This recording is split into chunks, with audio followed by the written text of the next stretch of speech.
8वें अध्याय अक्षर ब्रह्म योग में इसका सार क्या है लीजिए। एक तो मेरे भगवान ने जीने की कला सिखाई है।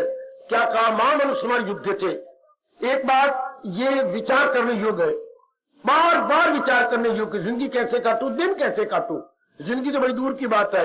आज का दिन कैसे कटे, भगवान के सिमरन में लगा रहूं और जो मेरे लिए कर्तव्य कर्म है उसको मैं बजा लाऊं। ध्यान दे लो मेरे देवियों, कर्मों का तो अंत ही कोई नहीं। कर्तव्य कर्म लिमिटेड है, बहुत थोड़े हैं। कर्तव्य कर्म थोड़े होते हैं, ऑब्लिगेटरी ड्यूटीज, लेकिन जो कर्म है वो तो उनके तो अंत ही कोई नहीं। भगवान हमें जोर दे रहे हैं कर्तव्य कर्म की ओर ध्यान दो। कर्तव्य कर्म कौन से होते हैं बाबा?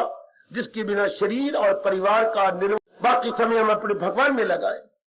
कर्तव्य कर्म को तो हम छोड़ेंगे नहीं, डट के करेंगे, लेकिन व्यर्थ के कर्मों में हम अपना मन नहीं लगाएंगे। वो सारा समय भगवान की ओर लग जाएगा। तब मेरे भगवान कह रहे हैं क्या?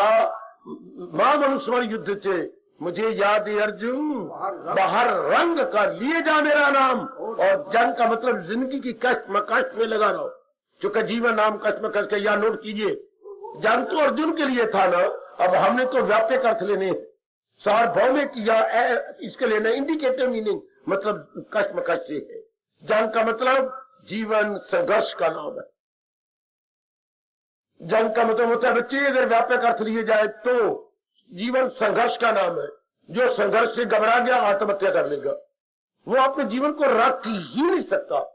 अच्छा, जैसे कोई मेरी बेटी सोने से घबरा जाए तो जेवर बनवा ही नहीं सकती, और बने हुए जेवर कभी पहन ही नहीं सकती।